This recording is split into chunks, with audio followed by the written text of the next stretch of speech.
বিসমিল্লাহির রহমানির রহিম। দণ্ডবিধি আইন 1860 সালের 45 নম্বর আইন, এর অধ্যায় হলো 23টে, ধারা আছে 1 থেকে 511টা। আমরা পড়ব 250 ধারা সর্বোচ্চ। এর আগে 2টা ক্লাস নিয়েছিলাম, এখন নতুন করে ক্লাস। আজকে সূচি বলব হলো 75 দ্বারা বর্ধিত দণ্ড। বর্ধিত দণ্ড হলো কি?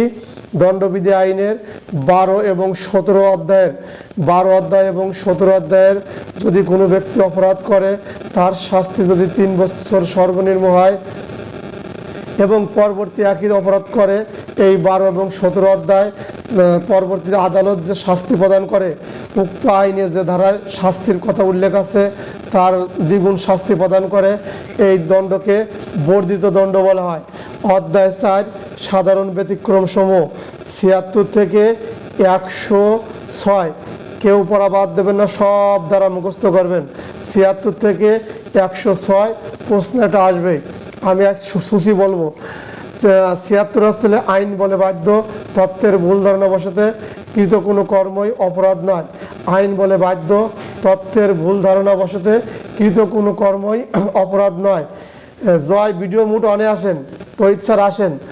তারপর 77 বিচার সম্পর্কিত কার্য পরিচালনাকালে বিচারকের কার্য অপরাধ নয়। বিচার সম্পর্কিত কার্য পরিচালনাকালে বিচারকের কার্য বা আইনানুগভাবে যে বিচারক রায় দেয়, সেই রায়ের ফলে বিচারকের কোনো অপরাধ নাই। 78 বলছে আদালতের রায় বাস্তবায়নকালে কোনো অপরাধ হবে না। জল্লাদেরও কিছু হবে না। পুলিশ যদি গ্রেপ্তার পরোয়ানা অনুসারে গ্রেপ্তার করে, আদালতের রায় অনুসারে পুলিশেরও অপরাধ হবে না। 89 আইন সমর্থিত, এটা হলো বেসরকারি লোক, আইন সমর্থিত ভুল ধারণা বশতে নিজেকে আইন সমর্থিত বলে বিশ্বাসকারী ব্যক্তি কর্তৃক সম্পাদিত কার্য। মানে বেসরকারি লোক, তার সামনে যখন কোনো অপরাধ সংঘটিত হয়েছে, তিনি সেটা যেটা চোখের সামনে দেখছেন, আসলে এই মূল ঘটনা সেরকম ছিল না, কিন্তু এই গ্রেপ্তার করে নেওয়ার ফলে নিজেকে আইন সমর্থন করার পরে উনি যে কার্যক্রম করছে সাধারণ জনগণ, সেই কার্যক্রমের কারণে তার কোনো অপরাধ হবে না। এই 76 আর 79 মিল করে বুঝে পড়বেন। 76 হলো সরকারি, 79 হলো বেসরকারি কর্মচারী। 80 হচ্ছে আইনানুগ কার্য সম্পাদন করে দুর্ঘটনা ঘটলে অপরাধ হবে না। 80 আইনানুগ কার্য সম্পাদনকালে দুর্ঘটনা ঘটলে কোনো অপরাধ হবে না। 81 সম্ভাব্য ক্ষতিকারক কার্য অপরাধমূলক অভিপ্রায় ব্যতি রেখে অন্যবিধি ক্ষতি নিবারণ কল্পে সম্পাদিত কার্য অপরাধ হবে না। 81 পড়বেন বৃহত্তম ক্ষতির হাত থেকে রক্ষা করার জন্য ক্ষুদ্রতম ক্ষতি করা অপরাধ নয়। বড় ধরনের দুর্ঘটনা বা বড় ধরনের অপরাধের হাত থেকে বাঁচার জন্য ছোটখাটো অপরাধ করা অপরাধ নয়। তাই এইটা হবে সম্ভাব্য ক্ষতিকারক কাজ অপরাধমূলক অভিপ্রায় ব্যতি রেখে করবেন। 81 দাঁড়ানো বড় ধরনের ক্ষতির হাত থেকে রক্ষার জন্য ছোটখাটো ক্ষতি করা অপরাধ নয়। এবার নিজের মতো করে পড়বেন, বইটি হেডলাইন দেওয়া আছে। 82 হচ্ছে 9 বছরের শিশুর কৃতকর্ম কোনো অপরাধ নয়। 9 বছরের কম বয়সে শিশুর কোনো কাজ অপরাধ নয়। 9 বছরের ছোট, 9 বছরের নিম্নে, 9 বছরের থেকে ছোট বা নিম্নের শিশুর কোনো কর্মই অপরাধ নয়।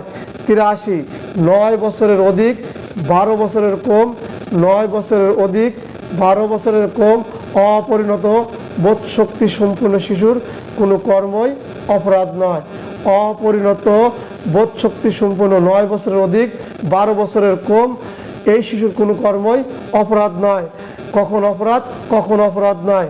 যখন তার বুদ্ধির পরিপক্কতা হয়, যিনি তার কাজের পরিধি বুঝে কাজটা করেন, তখন অপরাধ হয়।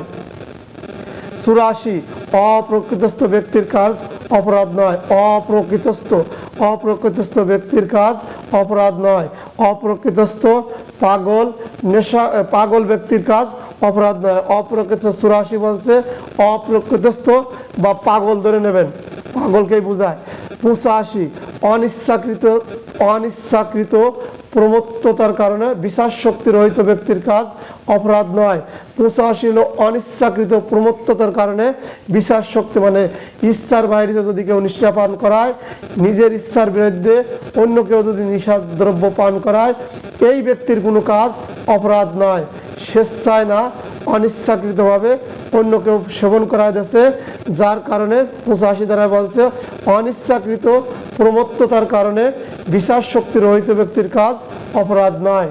এরপরে আছে 86 বলছে কি ইচ্ছা করে যদি মদ পান করে এবং তিনি যে কার্যক্রম করবেন সেটা 85 দ্বারায় তিনি রেহাই পাবেন না, তার অপরাধ বলেই গণ্য হবে। এখানেও দুই প্রকার কথা আছে। 86 বলছে যদি ইচ্ছা করে মদ পান করে কাজের পরিধি যদি তিনি বুঝে শুনে করেন তাহলে তার এই 85 দ্বারায় সুযোগ পাবে না। কিন্তু এই যদি ইচ্ছা করে মদ পান করার পরে যদি তিনি কাজের পরিধি সম্পর্কে না বুঝতে পারেন, ভালো মন্দ যাচাই, নিজেরও ক্ষতি করছে প্রতিবেশীদেরও ক্ষতি করছে, সেক্ষেত্রে অপরাধ নয়, সেক্ষেত্রে তিনি 85 সুযোগ পাবেন। এবং হচ্ছে 87 মৃত্যু বা গুরুতর আঘাতের সম্ভাবনা নয় তদ্রূপ সম্পাদিত ব্যক্তির কাজে মৃত্যু বা গুরুতর আঘাতের ঘটার সম্ভাবনা আছে। মৃত্যু বা গুরুতর আঘাত ঘটার সম্ভাবনা আছে, যেমন অশ্বি খেলা, যদি সম্মতি সহকারে দুইজন অশ্বি খেলে, অশ্বি খেলা, এই অশ্বি খেলায় যদি দুইজন মেতে যায়, এদের বয়স যদি 18 বছরের ঊর্ধ্বে হয় তাহলে কোনো দুর্ঘটনা ঘটলে অপরাধ হবে না। এছাড়া যদি কোনো 18 বছরের নিচের শিশু দ্বারা সম্মতি সহকারেও এই অশ্বি খেলায় মেতে যান, যা মৃত্যু বা গুরুতর আঘাতের সম্ভাবনা আছে, জানার পরেও সম্মতি সহকারে খেললে অপরাধ হয়। তাহলে 87টি কখন অপরাধ হয় কখন অপরাধ হয় না, একটাতে দুটো করে প্রশ্ন থাকবে। ইনশাআল্লাহ সামনের বার ব্যাপক আলোচনা করব, প্রশ্নই শুধু 3 মাস সময় নেব আপনাদের কাছে।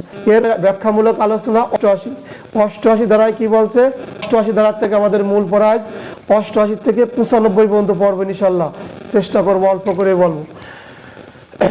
88 বলছে মৃত্যু ঘটানোর জন্য, বই হেডলাইন কি বলছে দেখেন, মৃত্যু ঘটানোর জন্য অভিপ্রেত নয় এমন কার্য ব্যক্তি বিশেষ উপকারার্থে সৎ বিশ্বাসে সম্মতি সহকারে সম্পাদন। কিছুই বুঝলাম না, কিছুই বোঝেন না, এখন বলি। 88তে বলছে সম্মতি সহকারে 4টে কথা বলছে, 88তে 4টে কথা বলছে, সম্মতি সহকারে সরল বিশ্বাসে উপকার হবে, মৃত্যু ঘটানোর কোনো ইচ্ছা নাই, এমন কোন ব্যক্তি যদি এমন কোনো কর্ম করে তাহলে তার কোনো অপরাধ হবে না। 88তে বলবেন সম্মতি সহকারে সরল বিশ্বাসে উপকার হবে, মৃত্যু ঘটানোর কোনো সম্ভাবনা নাই, এমন অভিপ্রায় নিয়ে এমন ইচ্ছা শক্তি নিয়ে যদি কোনো কাজ করে, কাজের ফলে যদি সে মারাও যায়, ক্ষতিগ্রস্ত হয়, তাহলে তার কোনো অপরাধ হবে না। তাহলে কি বলছে, এই 4টে কথা মনে রাখবেন। 88তে 4টে সম্মতি সহকারে সরল বিশ্বাসে উপকার হবে, মৃত্যু ঘটানোর কোনো ইচ্ছা নাই।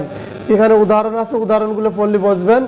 একজন ডাক্তার নামক একজন অসুস্থ রোগী, তিনি সম্মতি দিয়েছেন, ডাক্তার জানে যে এই অপারেশন করতে গেলে তিনি মারা যেতে পারে, তারপরেও সরল বিশ্বাসে এবং তার উপকার হবে, রোগীর উপকার হবে, ডাক্তার কাজটা করতে সরল বিশ্বাসে রোগীর উপকার হবে, মৃত্যু ঘটানোর ডাক্তারের কোনো ইচ্ছা নাই, কিন্তু ওই রোগী সম্মতি প্রদান করছে।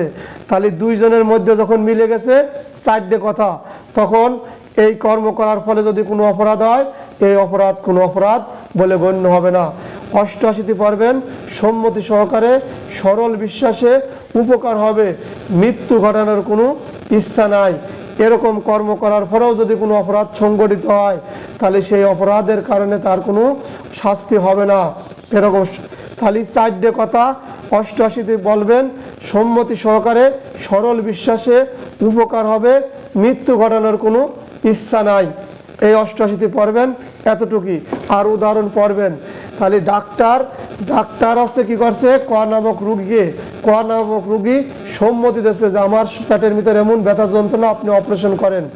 এই ডাক্তার সরল বিশ্বাসে ওর পেটে অপারেশন করতে গেছে ওকে উপকার করার স্বার্থে, এবং এই অপারেশন করার পরে তার মৃত্যু হতে পারে বা মৃত্যু হওয়ার সম্ভাবনা আছে, ডাক্তার জানে, কিন্তু ডাক্তারের ইচ্ছা ছিল আমি ওকে মৃত্যু ঘটাবো না, ওর উপকার করব সরল বিশ্বাসে এবং ওর সম্মতি সহকারে। মৃত্যু ঘটানোর অভিপ্রায় ব্যতি রেখে এখানে ডাক্তারের কোনো অপরাধ হবে না। 89 কি বলছে, শিরোনাম, বইটা শিরোনাম দেখবেন, আমি এটা বলবো, এরপরে আপনারা আপনাদের মতো শিরোনাম করে পড়ে মনে রাখার চেষ্টা করবেন, এর ভিতরে হুবহু পড়বেন না, উদাহরণগুলো বারবার পড়বেন। 89, অভিভাবক কর্তৃক বা তার সম্মতি শিশু, তার সম্মতিক্রমে শিশু, অভিভাবক কর্তৃক বা তার সম্মতিক্রমে শিশু। অভিভাবক দুই প্রকারের হয়, এক প্রকার অভিভাবক হলো পিতামাতা, এক প্রকার অভিভাবক হলো পিতামাতা, আরেক প্রকার অভিভাবক হচ্ছে লালিত পালিত। এই সন্তানকে অনেক সময় লালন পালন করার জন্য বাবা মা হিসাবে দত্তক নিয়ে যায়। আরেক ধরনের আছে কোনো সেফ হোম, শিশু নিবারণ কেন্দ্র, সেখানেও কিন্তু তারা লালন পালন করে, ওই শিশুর ভালো মন্দ দেখার দায়িত্ব ওই সেফ হোম বা সরকারি যে সংস্থা আছে ওই সংস্থার কর্তৃপক্ষই অভিভাবক। যে শিশুকে পিতামাতা না থাকার কারণে দত্তক নিল তারা অভিভাবক, আর আমাদের প্রাকৃতিক ঘটনা স্বাভাবিক যে গতি দ্বারা পিতামাতা তো অটোমেটিকই সন্তানের অভিভাবক। তাহলে অভিভাবকগুলো বুঝলেন, অভিভাবক কর্তৃক তার সম্মতিক্রমে শিশু। এখানে মনে রাখবেন অভিভাবক এইখানে যে সম্মতি দিচ্ছে ওই 88 থেকে এইখানে একটা লাইন কম বেশি আছে। 88 ধারা পড়লাম উপরে, ওর থেকে একটা কম, সেটা হলো কিরকম, অভিভাবক কর্তৃক তার সম্মতিক্রমে, এইটা অভিভাবক দেবে, এইটা সেই ব্যক্তি নিজে দেবে না। 88 যার অপারেশন করছিল, যার দুর্ঘটনার কারণে ডাক্তার চিকিৎসা করতে যা অস্ত্র চালাইছিল, উক্ত ব্যক্তি নিজেই সম্মতি প্রদান করছিলেন। ও 88 হচ্ছে উক্ত ব্যক্তি নিজেই সম্মতি প্রদান করছিলেন। আর 89 সম্মতি দিচ্ছে কিরা, সম্মতি দিচ্ছে অভিভাবক। অভিভাবক কার ক্ষেত্রে, শিশুর ক্ষেত্রে। শিশুর সম্মতি কিন্তু সম্মতি না, এই শিশুর সম্মতি দেবে তার পিতামাতা, তার পালিত বাবা মা, অথবা সে যে সংস্থা বা তার যে তত্ত্বাবধানে আছে সেই সমস্ত ব্যক্তি তারকে সম্মতি দেবে, তার সম্মতি দেবে। এছাড়াও অপ্রকৃতস্থ, এছাড়াও কি অপ্রকৃতস্থ মানে পাগল, এছাড়াও অপ্রীতিগ্রস্ত ব্যক্তি, ওর বয়স যদি 18, 20, 85 হয়, মনে রাখবেন পাগল বা অপ্রকৃতস্থ ব্যক্তির মঙ্গলার্থে ওর ভালো উপকার হবে সরল বিশ্বাসে সম্মতি ব্যতি রেখেই, কারণ সম্মতি তো অন্য লোক দেয়, সম্মতি দেয় অন্য লোক। এই ক্ষেত্রে মৃত্যু ঘটানোর অভিপ্রায় ব্যতি রেখে যদি কোনো কার্য করা হয় তাহলে কোনো অপরাধ হয় না। 89 সহজ করে বলি, 89 হচ্ছে সম্মতি দেবে হচ্ছে লাগে অভিভাবক, শিশুর ক্ষেত্রে অভিভাবক দেবে এই শিশু বা পাগল বা উম্মাদ, অপ্রকৃতস্থ ব্যক্তি শিশু বা পাগল, এদেরকে সম্মতি দেবে তার পিতামাতা বা তাদের অভিভাবক।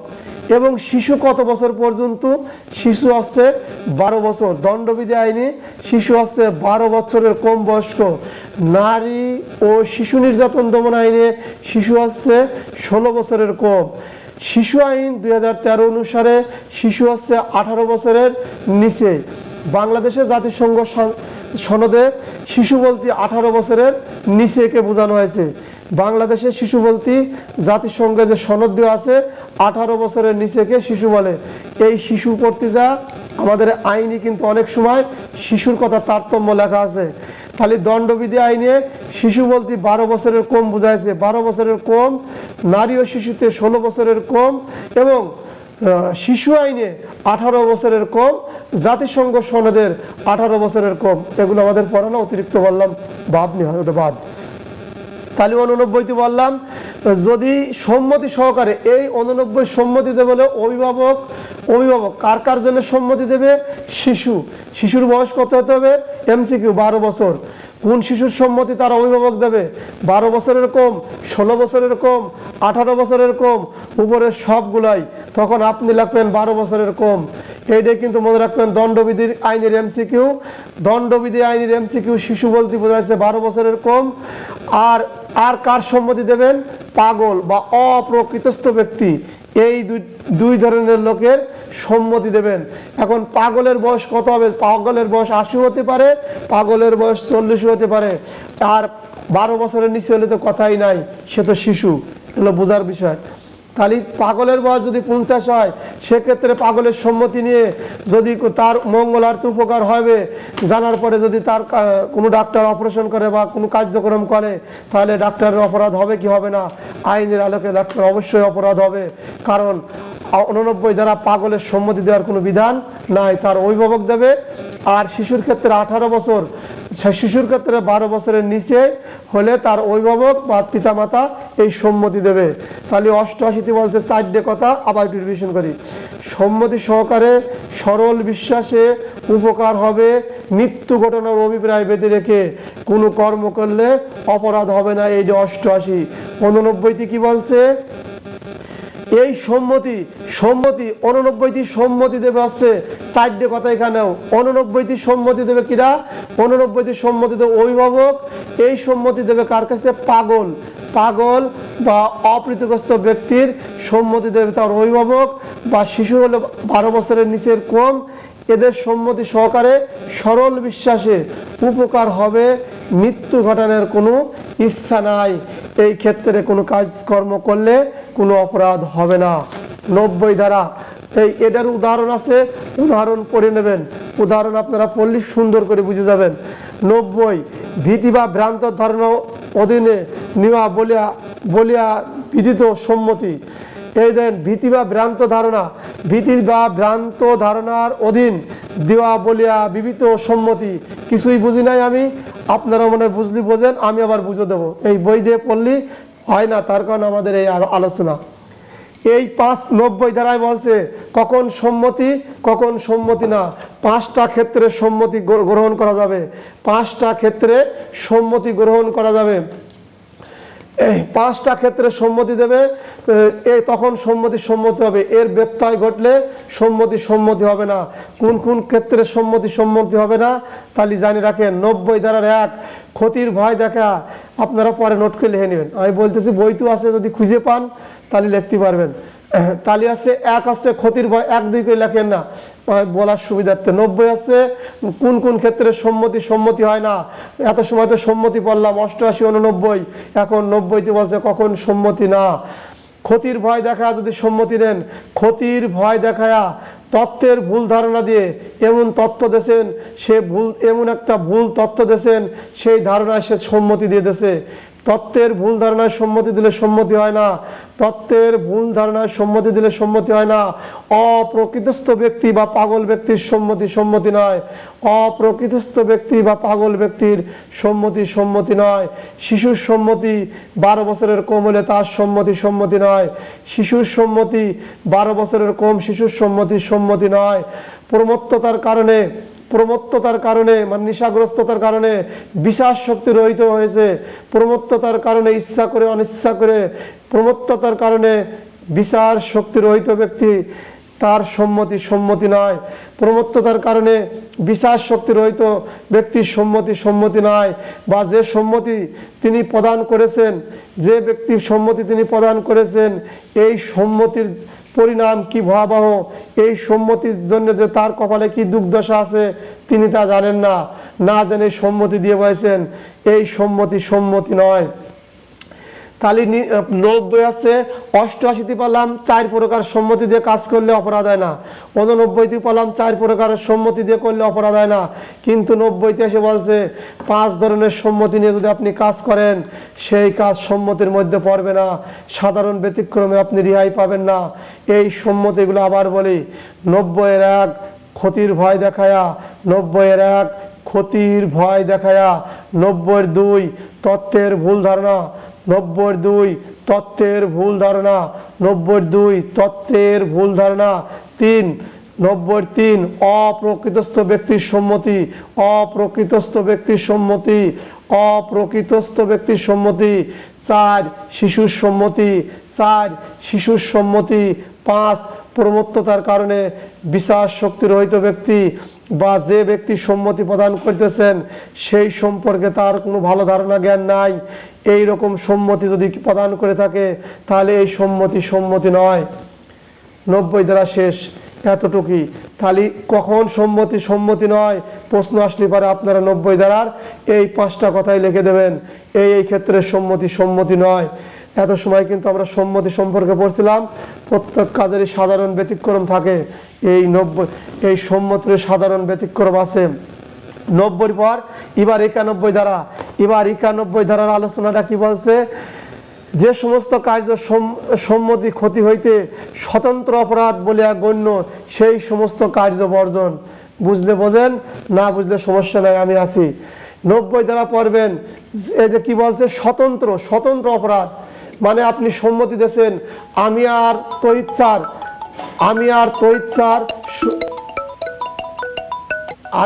ইচ্ছার একটা কাজ করতেছি, যে তুমি আর মাথায় বাড়ি দাও, আমার মাথায় বাড়ি দিয়ে ফাটা দিল, এই ফাটা দেওয়ার কথা বলে, এটা সম্মতির ভিতর পড়ে? আমি তো মারা যাবে, এই সম্মতি না, তাই বইয়ের ভাষায় বলি। বলছে যে সম্মতি অপরাধ সৃষ্টি করে তা সাধারণ ব্যতিক্রমের মধ্যে পড়ে না। যে সমস্ত সম্মতি স্বতন্ত্র অপরাধের মধ্যে পড়ে, সেই সমস্ত সম্মতির মধ্যে পড়ে না, বা সাধারণ ব্যতিক্রমের মধ্যে পড়ে না। যেমন ধর্ষণ, যদি নারী তার সম্মতি দিয়ে বলে, কোনো পুরুষকে বলে আপনি ধর্ষণ করেন, তাহলে এই মিলন করেন, এই ক্ষেত্রে এই স্বতন্ত্র অপরাধ। যদি কোনো নারী গর্ভপাত থাকে, বাচ্চা পেটে থাকে, ডাক্তারকে বলে যে আপনি আমাকে সিজার করেন, আবার বাচ্চা ফেলে দেন, এই সম্মতি নয়, এটা স্বতন্ত্র অপরাধ। এই স্বতন্ত্র অপরাধ সম্মতি যদি দিয়ে ফেলায়, এই সম্মতি নয়। 91 দ্বারা সম্মতি কখন সম্মতি নয়? সম্মতি যখন স্বতন্ত্র অপরাধ সৃষ্টি করে, সেই ক্ষেত্রে সম্মতি কখনোই সম্মতি হতে পারে না। যে সম্মতি স্বতন্ত্র অপরাধ সৃষ্টি করে, সেই সম্মতি নয়। যেমন গর্ভপাতকরণ, সম্মতি দিল ধর্ষণের, এই কাজগুলো মোটেও করা যাবে না। এই কাজগুলো সম্মতি নিয়ে বলবেন, আমরা সম্মতি ক্রমে 2 জন করছিলাম, আমি ডাক্তার বলবে রোগীর সম্মতি। আমরা যখন গর্ভপাত পর্ব 312, 13, 14, 15 দণ্ডবিধি আইনের 312, 13, 14, 15 ওইখানে পর্ব, ডাক্তার যদি কোনো নারীকে গর্ভপাত করায়, একটাই কারণে গর্ভপাত করাতে পারে, যদি সেটা হচ্ছে ওই রোগীর জীবন রক্ষার কারণে এই গর্ভপাত করানো যায়। এর ব্যত্যয় যদি ঘটে, যদি স্বামীও বলে যে গর্ভপাত করান, স্ত্রীও বলে, ডাক্তারও রাজি হয়, 3 পাণ্ডে যদি রাজি হয়ে যায় গর্ভপাত করানোর জন্য, সেটাও অপরাধ, স্বতন্ত্র অপরাধ হয়। একমাত্র সম্বল হচ্ছে নারীর জীবন রক্ষার জন্য যদি সম্মতি হয়, সেই সম্মতি হবে সেই সঠিক। তাহলে সম্মতি কখন? 91 বলছে যেই সমস্ত ক্ষেত্রে সম্মতি স্বতন্ত্র অপরাধ সৃষ্টি করে, যেই সমস্ত ক্ষেত্রে সম্মতি স্বতন্ত্র অপরাধ সৃষ্টি করে, সেক্ষেত্রে সম্মতি নয়। যে সম্মতি স্বতন্ত্র অপরাধ সৃষ্টি করে, সেই সম্মতি নয়। যেমন গর্ভপাতকরণ, ধর্ষণ করা, এই সম্মতি নয়। 91 শেষ। 92 সম্মতি ব্যতিরেকে কোনো কার্য করার সাধারণ কৃত কার্য। সম্মতি ব্যতিরেকে মানে অনুমতি ব্যতিরেকে কোনো ব্যক্তির মঙ্গলার্থে সৎ বিশ্বাসে কৃত কাজ। এটা কি বলছে? উদাহরণটা দিলে সুন্দর বুঝবেন। সম্মতি বেঁধে রেখেছে মানে যার সম্মতি বেঁধে রেখে। 92 বলছে, আগে বাঘের গল্প দিয়ে বুঝাই। ধরেন এই আমি রিজাউল, আমারে বাঘ ধরে নিয়ে যাচ্ছে, এমন সময় তহিদ স্যারের হাতে অস্ত্র ছিল, রিভলভার থাক আর চায়না থাক আর এলএমজি থাক, তখন উনি ওই বাঘরে ব্রাশ ফায়ার করছে বা ফায়ার করে বাঘরে মারতে গেছে, কিন্তু এই গুলি লক্ষ্যবস্তু ভেদ হয়, আমার গায়ে লেগে আমি মারা গেছি, বাঘ চলে গেছে, হয়তো আমার ঠ্যাং ধরে টানতেছিল। এই তহিদ স্যার আমার নিকট থেকে যে সম্মতি নেবে, এই সুযোগ ছিল না, এই তহিদ স্যারের এই সুযোগ ছিল না। এছাড়া উদাহরণ আরেকটা বলি, উদাহরণ নাম্বার 4। কোনো গৃহের মধ্যে যখন আগুন লেগে গেছে, ওই চতুর্পাশে আগুন দাও দাও করতেছে, তখন একজন লোক দেখে শিশুর কান্না, এই শিশুকে বাঁচানোর জন্য কোনো ব্যক্তি যদি ওই আগুনের মধ্যে প্রবেশ করে বা ওই ঘরের পূর্বে অবস্থান করতেছিল, যে আমি তো আছি কিন্তু শিশুটাকে কিভাবে বাঁচানো যায়, শিশুটাকে চাইলে বাইরে ফেলে দেওয়ার দেখছে মানুষ তেনা ধরে বা সামিয়ানা ধরে রাখছে, ও ফিক্কে মারছে সামিয়ানার উপরে, সামিয়ানা ভেস্টটাও শিশুটা মারা যেতে পারে, লক্ষ্য ভেস্টটা অন্য কোথাও চলে যেতে পারে। এই অভিভাবকের সম্মতি নেওয়ার দরকার নাই। শিশুটাকে আমি চাইলেই দেবো না নিচে ফেলে দেবো, ও জানে উপকারের জন্য সরল বিশ্বাসে। কিন্তু শিশুর ক্ষেত্রে তো অনুমতি নেওয়ার কথা ছিল, কিন্তু এই ক্ষেত্রে অনুমতি নেওয়ার সুযোগ আর সম্ভাবনা থাকে না। এই অনুমতি নিতে গেলে ওই শিশু শেষ, ও শেষ আগে ধরে নিয়েছিল আমার অনুমতি নেবে, আমার বাবার অনুমতি নেবে, এরকম সব 92 নাই। তাই কি সম্মতি বেঁধে রেখে কোনো ব্যক্তির মঙ্গলার্থে, কোনো ব্যক্তি মঙ্গলার্থে সৎ বিষয়ে কৃত কাজ অপরাধ হবে না। এই কাজ করার পরে যদি মৃত্যু হয়ে যায়, কখন সম্মতি বেঁধে রেখে কখন সম্মতি বেঁধে রেখে সরল বিশ্বাসে মৃত্যু ঘটালেও অপরাধ হয় না। কখন সম্মতি বেঁধে রেখে সরল বিশ্বাসে মৃত্যু ঘটালেও অপরাধ হয় না। চলে আসবেন সম্মতি বেঁধে রেখে। এই যে এত সময় আমরা পড়ছিলাম 88, 89 কিন্তু সম্মতি পড়ছিলাম, আর 90 কি পড়ছিলাম? 90 না, 89 বলছিলাম, কখন ভুল করছি, 88 বলছি সম্মতি, 89 সম্মতি, আর 90 কোন কোন সময় সম্মতি না, আর 92 বলছে সম্মতি ছাড়াও কাজ করা যায়, সম্মতি ছাড়াও সরল বিশ্বাসে মঙ্গলার্থে উপকার করা যায়, এক্ষেত্রে অপরাধ হবে না। ক্ষেত্রগুলো কিরকম? যখন বাঘ ধরে নিয়ে যাবে সেই ক্ষেত্রে যে বাঘের মুখে আছে তার সম্মতি নেওয়া যায় না। কোনো গৃহে যখন আগুন ধরে গেছে, ওই শিশু যদি কান্নাকাটি করে বা শিশুর উপস্থিত থাকে, ওই শিশুকে যখন নিক্ষেপ করে দেওয়া হয় ওই সামিয়ানার উপরে, এই ক্ষেত্রে সম্মতি নেওয়ার দরকার হয় না। ব্যতিক্রম, আইনের মধ্যে সাধারণ ব্যতিক্রম থাকে, এই ব্যতিক্রম যখন পড়ার মধ্যে আপনি লিখতে পারবেন উত্তরের মধ্যেই, তখন আপনার বিজয় সুনিশ্চিত ইনশাল্লাহ।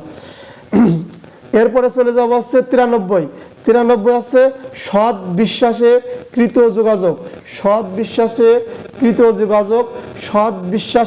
কৃত যোগাযোগ। এখানে সিংহভাগী ডাক্তারের কথা লেখা, সৎ বিশ্বাসে কৃত যোগাযোগ মানে ডাক্তার বলছে সরল বিশ্বাসে, তার মনে কোনো দুঃখ কষ্ট নাই যে এই রুগী, অনেক সময় দেখুন রুগীরে বাড়ি পাঠা দেয়, বলে যে এই রুগী আর বেশি দিন বাঁচছে না, ভালো মন্দ যা খাতে চায় খাওয়ান, যেখানে ঘুরতে চায় ঘুরে নিয়ে আসেন, আত্মীয় স্বজনকে দেখান। এই কথা বলছে সরল বিশ্বাসে রুগীর লোকের কাছে, রুগীর লোক শোনার সাথে সাথে তিনি মারা গেছে। অথবা এই কথাটাই ডাক্তারের কথাটা রুগী তো জানে না, রুগীর আত্মীয় স্বজনকে বলার পরে ওই আত্মীয় যদি অন্য কোনো আত্মীয়কে বলে, যেমন মা বাবা নানা নানি ঘটনাস্থলে যেতে পারে নাই, সেই ক্ষেত্রে দেখা গেল যে ওই নানা নানির কাছে বলছে যে আমাদের যে নাতি ছেলে, আমাদের যে জামাই, আমাদের যে ছেলের বউ, তিনি তো আর মুমূর্ষু অবস্থায়, তিনি বাঁচবে না, তারে ফেরত পাঠাইছে, হয়তো আর 10-12 দিন 15 দিন 1 মাস ভালো মন্দ খাওয়াতে বলছে। এই কথা শোনার পরে দাদা নানি বাবা মারা যেতে পারে।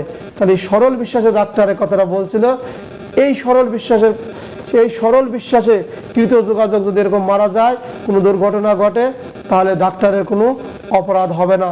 সৎ বিশ্বাসে কৃত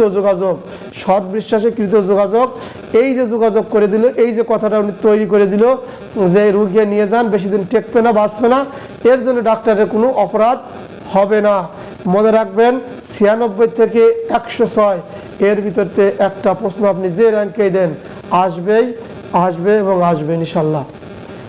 1861 সালের থেকে এ পর্যন্ত মনে হয় কখনো বাদ যায় নাই, তাহলে আর সামনে বাদ যাওয়ার কোনো সুযোগ নাই ইনশাল্লাহ। এরপরে আছে 94 ধারায় কি বলছে? যে কার্য করিবার জন্য ভীতি প্রদর্শন করিয়া কোনো ব্যক্তিকে বাধ্য করা হয়, যে কার্য করিবার জন্য ভীতি প্রদর্শন করিয়া কোনো কার্য করা হয়। মূল কথা হচ্ছে 94 ধারা, আপনাকে একটা কাজ করার জন্য ভয় ভীতি হুমকি দিলাম, ভয় ভীতি হুমকি দিয়ে যদি আপনি কোনো কাজ করেন, সেই কাজের ফলে আপনার কোনো অপরাধ হবে না। তবে সাধারণ ব্যতিক্রম আছে। আপনি এই ভয় ভীতির ফলে, আমি আপনাকে ভয় দিলাম, শহীদ স্যার অনলাইন মুডে আসেন, আপনার জয় উস্তাদ আসেন, কাদের স্যার নাই, একজন ভিডিও মুড অনে থাকেন, অন্ধকারে কারেন্ট নিয়ে ক্লাস করেন, একজন থাকেন অন্তত। হ্যাঁ, তাহলে কি বলছে এখন খেয়াল করেন, ভয় ভীতি দেখালাম, শহীদ স্যার আপনি যদি এই কাজ না করেন তাহলে আপনাকে আমি মেরে ফেলাবো, হুমকি দুমকি দিচ্ছি না। শহীদ স্যার দেখলো সামান্য 10-20 টাকা বা 500 টাকা আমি দেই, বাক্সটা খুলে দেই, আমি আগে প্রাণে বাসি, আমি কেয়ারটেকার কোনো দোকানের দেই, খুলে দেই, চাবি আছে খুলে দেই। ভয় ভীতি আপনাকে এরকম হুমকি দুমকি দিয়ে, চোর হোক ডাকাত হোক, আপনাকে পাকড়াও করে এই কাজটা করে নিয়েছে, বা ছিনতাইকারী আপনি খুলে দিয়েছেন, আপনার কোনো অপরাধ নয়। কিন্তু এরকম একটা হুমকি দিলাম যে আপনি যে বাড়ির কেয়ারটেকার, তহিদ স্যার আপনি ওকে মারি দেন, খবরদার, আপনি যদি খুন করে ফেলান তহিদ স্যার কখনোই আপনি মাপ পাবেন না। আপনি যদি আপনাকে হুমকি দেয় মারিয়ে ফেলানোর জন্য এমন অবস্থান মুভমেন্ট, আপনাকে মেরে ফেলাবো তহিদ স্যার, আপনি যদি এই লোকটাকে খুন না করেন, আপনার কাছে অস্ত্র আছে, আপনি চাকরি করেন, মারেন শুট, এরকম ভয় ভীতি দেখাও যদি আপনি খুন করে ফেলান, মাথায় বাড়িতে খুন করে ফেলান, তাহলে আপনি কি করবেন? এই 94 ধারায় আপনি রেহাই পাবেন না। একটা হলো খুন, আপনি রেহাই পাবেন না। আরেকটা হচ্ছে রাষ্ট্রদ্রোহমূলক অপরাধ, যার শাস্তি মৃত্যুদণ্ড, দণ্ডবিধি আইন 121 মৃত্যুদণ্ড। এই 121, এই দণ্ডবিধি 121 থেকে 130 আছে রাষ্ট্রদ্রোহমূলক সম্পর্কে আলোচনা, সামনে যে আলোচনা করবেন ইনশাল্লাহ। তাহলে কি বলছে? একটা হচ্ছে ভীতি প্রদর্শন, যদি আপনাকে আমাকে কেউ ভয় দেখায় বা হুমকি ধুমকি দেয়, এর বিনিময়ে আমি কিছু কাজ করবার পারবো যা আমার অপরাধ নয়, কিন্তু দুটো কাজ আমি করতে পারবো না। ভয় ভীতির ফলে কয়টি কাজ আপনি করবেন না? দুটো কাজ করবেন না। একটা হলো আপনি খুন করবেন না, আর একটা হলো রাষ্ট্রদ্রোহমূলক মৃত্যুদণ্ড দণ্ডীয় অপরাধ, রাষ্ট্রদ্রোহ বিরুদ্ধে, রাষ্ট্রের বিরুদ্ধে মৃত্যুদণ্ড যে অপরাধ, এই অপরাধ আপনি করবেন না। এই দুটো ব্যতীত আপনি সমস্ত অপরাধ বা সমস্ত কাজ করলেও কোনো অপরাধ হবে না, কারণ আপনি হুমকি দুমকি ভয় পাওয়া করছেন। 94 এই আইনের পড়া হচ্ছে এতটুকুই। এই ভিতরের অংশগুলো আমরা ছোট ছোট করে বারবার বলবো, এমসিকিউ ফেল করার কোনো সুযোগও নাই। এবং এই যে কথাগুলো আপনি যখন রিডিং করবেন দেখবেন হুবহু এই কথাগুলো আছে, আর এই কথাগুলো আপনারা পেন্সিল দিয়ে বইতে লিখে নেবেন বা দাগ করে নেবেন, মার্ক করে নেবেন, তাহলে সহজ হয়। ওর মধ্যে কিন্তু অনেক কথা লেখা, অত কথা আমাদের আসে না, লেখাও লাগে না, কারণ এই 2 ঘন্টায় 10টা প্রশ্ন লেখা কোনো ব্যাপার না, ওইটাই তো করা যাবে না, এত কথা লেখা সুযোগ নাই। তাহলে 94 আসছে লেগে, যে কার্য করিবার জন্য ভীতি প্রদর্শন করে কোনো ব্যক্তিকে বাধ্য করা হয়, যে কার্য করিবার জন্য ভীতি প্রদর্শন করিয়া কোনো ব্যক্তিকে বাধ্য করা হয়। তাহলে তহিদ স্যারকে আমি যে কাজটা করালাম, তালা খোলালাম বা কোনো গৃহেতে নিয়ে যে একজন লোককে ডাকে তুলালাম, তহিদ স্যারকে জানে বলেই ওই জয় তালাটা খুলে দিয়েছিল, তহিদ আমি তো ব্যান্ড মাস্টার এসে গেছি, তুমি তালাটা খোলো। জয় নিশ্চিন্তায় তালাটা খুলছে, আমরা ওর গৃহে প্রবেশ করে গেছি ডাকাতি করতে যা। কিন্তু এই যে আমরা ওর গৃহের মধ্যে প্রবেশ করলাম বা ওর তালাটা খুলে দিলে, এই তোমার তহিদের অপরাধটা কি? আমরা ভয় ভীতি দেখাচ্ছিলাম, হুমকি ধুমকি মারতেছিলাম, যার কারণে তহিদ এই কাজটা করেছে। কিন্তু তহিদ করতে পারবে না কি? তহিদ কোন কাজটা করতে পারবে না? খুন করতে পারবে না। আমি যতই ভয় ভীতি দেখাই, তহিদ 94 খুন করতে পারবে না। এবং রাষ্ট্রের বিরুদ্ধে মৃত্যুদণ্ড যে অপরাধ আছে, এই অপরাধমূলক কার্যক্রম সে ব্যতি রেখে, এই দুটো কাজ ব্যতি রেখে এই তহিদ স্যার বাকি কাজ করলে কোনো অপরাধ হবে না। এরপরে 95 সামান্য ক্ষতিকারক কার্য অপরাধ নয়, সামান্য ক্ষতিকারক কার্য অপরাধ নয়। যেমন আমি তহিদের সাথে গেলাম, তহিদের গায়ে একটু হাত দিলাম, এটা কিন্তু একটা আঘাত, এই আঘাতের কিন্তু বিচার করা যায়? শরীর স্পর্শ করলে আঘাত হয়, এই আঘাতের কিন্তু বিচার করা যায় না। আমি তহিদের বাড়ি গেলাম, বাগান থেকে একটা তহিদের অগোচরে ফুল ছিঁড়ে নিয়ে আসলাম, এটা কি বিচার করা যাবে? সামান্য অপরাধ, এই সামান্য অপরাধে বিচার করা যায় না। সামান্য ক্ষতিকারক কাজ, সাধারণ বুদ্ধিমত্তা, এই সমস্ত কাজের বিরুদ্ধে কোনো অভিযোগ করা যায় না। সামান্য একটা ফুল ছোড়ার বিরুদ্ধে অভিযোগ করা যায় না। আমাকে একটু স্যার বকেছে, গালি দিয়েছে, এরকম সামান্য ছোটখাটো কথা বলছে, রাগেছে, এর বিরুদ্ধে কখনো অভিযোগ দায়ের করা যায় না। আসসালামু আলাইকুম।